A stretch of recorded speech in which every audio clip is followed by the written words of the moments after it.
आज हम चर्चा करने वाले हैं जो आपको संक्षिप्त टिप्पणी के रूप में पूछा जाता है बिंब उसकी, ठीक है। यह आपको 10 मार्क्स में पूछा जाता है।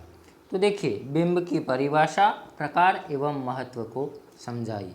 तो यूरोप में बिंबवाद एक आंदोलन के रूप में 20वीं शताब्दी के प्रारंभ में या आरंभ में प्रतीकवाद की अस्पष्टता और रहस्यवादिता तथा स्वच्छंदतावाद की भावुकता और अनिर्दिष्टता के विरोध करके कविता में स्पष्टता और ग्राह्यता लाने के उद्देश्य से आरंभ हुआ। तो यानी प्रतीक और स्वच्छंदतावाद में जो कुछ कमियां थी, उन कमियों को दूर करने के लिए बिंब का आविष्कार हुआ। इसमें कुछ अमेरिकी और अंग्रेजी कवि सम्मिलित हुए। अपने बिंबवादी आंदोलन के साहित्यिक कार्यक्रम का सूत्रपात सन 1912 में सुप्रसिद्ध कवि एजरा प्राउंड के द्वारा किया गया। परंतु बिंबवादी विचार टी.ई. हुल्मे के लेखों से प्रेरित हुए, जो उन्होंने स्वच्छंदतावादी आशावाद और अस्त व्यस्त विचारों के विरोध में लिखे। बिंबवादियों में स्पष्ट और ठोस रूपरेखा के आधार पर निश्चित बिंबों के काव्यमय वक्तव्य दिए। यह देखिए, फ्रेंच प्रतीकवाद का एक उत्तराधिकारी आंदोलन था। यह कहा जा सकता है कि प्रतीकवाद का संबंध यहाँ संगीत कला से था, वही बिंबवाद की घनिष्ठता मूर्ति कला के शिल्प से स्थापित हुई थी। यानी प्रतीक का जो संबंध है वह संगीत कला से है और बिंबवाद का मूर्ति और शिल्प से। एजरा प्राउंड 1914 ईस्वी सन में अनेक बिंबवादी कवियों के संग्रहों का संपादन किया तथा बिंबवादी आंदोलन के सूत्रधार बने रहे। आगे चलकर अमेरिकी कवि मिस आमी लोवले ने इसकी बागडोर संभाली। टी.एस. इलियट की कविता भी बिंबवाद से प्रभावित थी। तो देखिए, अब बिंबवादी विचारधारा के प्रवर्तक टी.ई. हुल्मे को भी माना जाता है। उन्होंने सन 1909 में इसका श्रीगणेश किया, जिसको एजरा प्राउंड ने अपने संपादित ग्रंथ द रिपोर्ट्स की भूमिका में इमेजिन या बिंबवाद की संज्ञा प्रदान की। प्रतीक की भांति बिंब भी आधुनिक हिंदी काव्य को पश्चिम की देन है। पाश्चात्य काव्य जगत में एक सुदीर्घ काव्यात्मक यथास्थिति के विरुद्ध बिंबवाद का आंदोलन उठा था, जिसका प्रभाव प्रायः समग्र विश्व साहित्य पर पड़ा, है ना। हमारे यहाँ देखिए, ये हिंदी समीक्षा पर बिंबवाद का प्रभाव आचार्य शुक्ल के साथ शुरू हुआ और नई कविता के काल में अज्ञेय की घोषणा के साथ के ये उपमान मैले हो गए ना। जैसे ही अज्ञेय ने कहा कि भाई यह उपमान मैले हो गए हैं, और बिंबवाद का जादू चारों ओर साहित्य में छा गया। अंग्रेजी शब्द इमेज का ही हिंदी रूपांतर है बिंब, जिसका अर्थ है किसी पदार्थ को मूर्त रूप प्रदान करना, चित्रबद्ध करना अथवा प्रतिबिंबित करना। बिंब एक प्रकार का शब्द चित्र होता है, उसमें रंग और रेखाओं के अतिरिक्त भाव होना भी आवश्यक है, अतः हम उसे भावगर्भित शब्द चित्र भी कह सकते हैं। डॉक्टर नागेंद्र क्या लिखते हैं कि काव्य बिंब शब्दार्थ के माध्यम से कल्पना द्वारा निर्मित एक ऐसी मानस छवि है जिसके मूल में भाव की प्रेरणा रहती है, ठीक है। तो देखिए, आगे जो है जेम्स कर्जर क्या कहते हैं कि वस्तु, व्यक्ति, भाव, विचार, रूप, गुण आदि को इंद्रिय गोचर एवं हृदयगम बनाने के लिए जो स्पष्ट संप्रेषण अप्रस्तुत विधान के उपयोग की प्रणाली है, उसे बिंबवाद कहा जा सकता है। यह काव्य में बिंब के व्यवहार की पद्धति है। बिंब हमारे इंद्रियों को प्रभावित करने वाले कल्पना जगत रूप में है। वह हमारे ऐन्द्रिक, दृश्य, श्राव्य एवं अन्य प्रतीक प्रभावों को स्मृति द्वारा मन में पुनः जागरण या पुनः प्रस्तुतिकरण होते हैं। यह बिंब रूप गुणों के सादृश्य के आधार पर मन में जागृत होते, ठीक है। तो इस प्रकार देखिए, इस प्रकार बिंब किसी अप्रस्तुत वस्तु का मानसिक या काल्पनिक रूप है, अतः कहा जा सकता है कि वस्तु, भाव या विचार को कल्पना एवं मानसिक क्रिया के माध्यम से इंद्रिय ग्राम्य बनाने वाले व्यापार ही बिंब विधान है। तो बिंब कवि की तीव्र भावावेग को पाठक तक संप्रेषित करता है, यानी कि जो कवि कहना चाहता है वह पाठक तक अच्छी तरह पहुंचाता है। देखिए बिंब का कार्य क्या है। काव्य बिंब का मुख्य कार्य संप्रेषणीयता है। वस्तुतः बिंब वह मध्य सूत्र है जो कलाकार की अनुभूति की प्रमाता से संबंध स्थापित करता है और सहृदय की कलानुभूति को जगाता है। वह विषय को स्पष्टता प्रदान करता है, कवि की अनुभूति को तीव्रता प्रदान करता है, जिससे वैसी ही अनुभूति सहृदय के मन में भी जाग सके।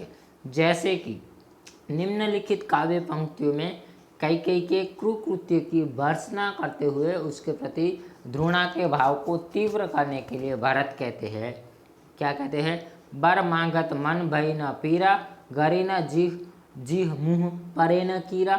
अब देखिए यहाँ पर हम जानते हैं कि कैकेयी ने जो राम को वनवास भेजा तो उस बात का क्रोध करते हुए, है ना, देखिए भरत क्या कहना चाहता है कि तुम्हारे मन में जरा भी पीड़ा नहीं हुई। मैं तो चाहता हूँ कि जब तुम ने वह वर मांगा तब तुम्हारे मुंह में कीड़े पड़ जाते, तुम्हारी जीवा सड़ जाती और तुम वह वर मांग गए। वह जो वरदान था वह मांगती ही नहीं कि भाई भारत को राजगद्दी और राम को वनवास। तो इस प्रकार यानी जो भारत की जो मानसिक जो पीड़ा है उसको इन शब्दों के माध्यम से कवि ने हमारे समक्ष रखा है। तो इस प्रकार कवि की अनुभूति पाठक के या सहृदय के पास सरलता से पहुँचे, इसका कार्य बिंब करता है। यहाँ देखिए बिंब विधान से ही भाव की कटुता और तीव्रता हृदय में प्रवेश कर जाती है। बिंब योजना का सबसे अधिक प्रभावी कार्य वस्तु या घटना को प्रत्यक्ष करना है। बिंब के द्वारा वस्तु या घटना उस रूप में हमारे सामने उपस्थित हो जाती है जिस रूप में उससे प्रत्यक्ष करना चाहता है कौन, तो कवि।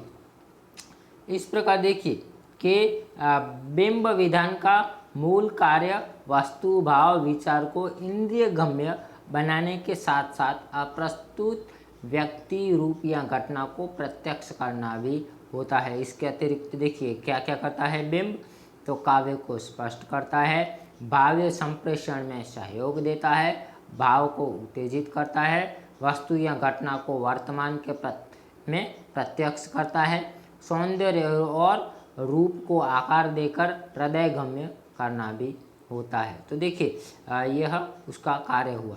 अब देखिए बिंबों का वर्गीकरण, तो बिंबों का निम्नलिखित वर्गीकरण किया गया है। जैसे एक तो अभिव्यंजना पद्धति की दृष्टि से, स्वरूप की दृष्टि से, प्रेरक अनुभूति के आधार पर, काव्य की दृष्टि से और ग्राहेंद्रिय के आधार पर। ठीक है, इस प्रकार उसके 4 प्रकार है।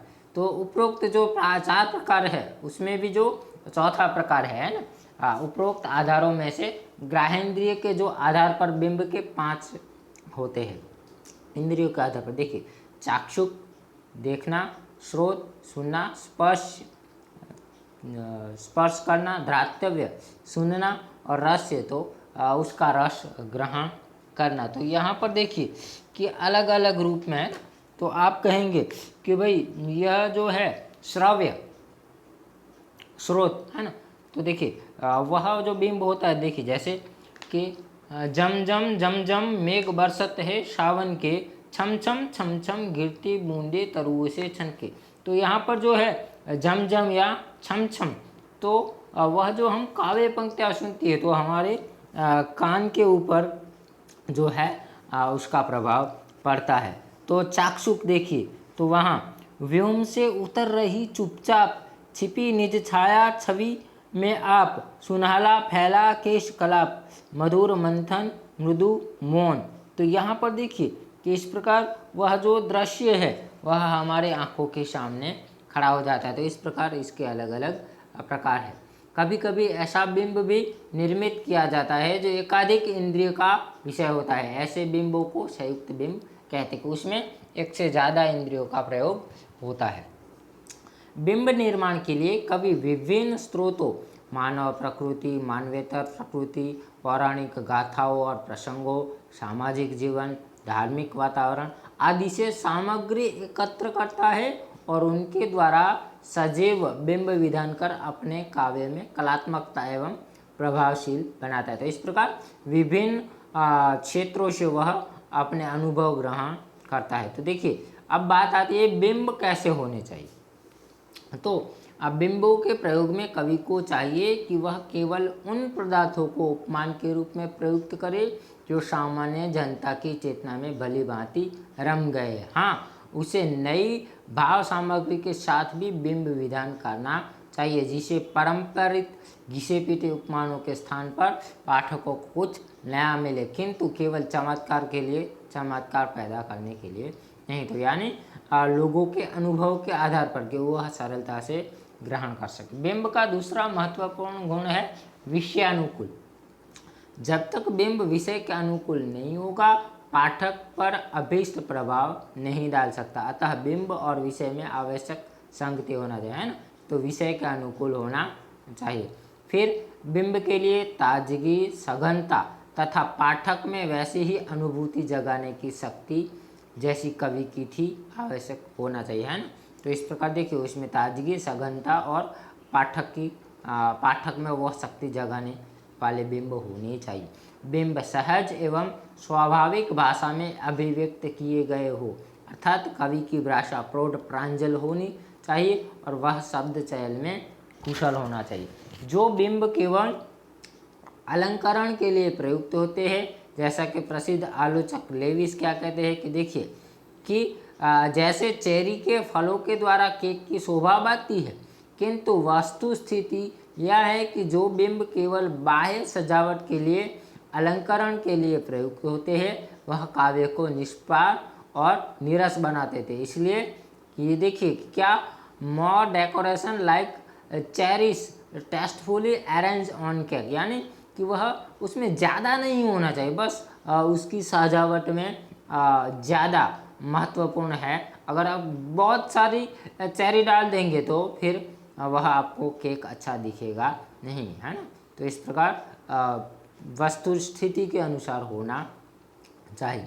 इन कमजोरियों को दूर करने के लिए ही कविता में तथाकथित सपाट बयानी अपनाई जा रही है कि ज़्यादा अगर आप बिंबों का या प्रतीकों का या अलंकारों का प्रयोग करेंगे तो पाठक उब जाएगा और जो बात उसे समझानी है वह समझ सकता नहीं है। तो इससे बचने के लिए अतिशयोक्ति से बचने के लिए सपाट बयानी आई है।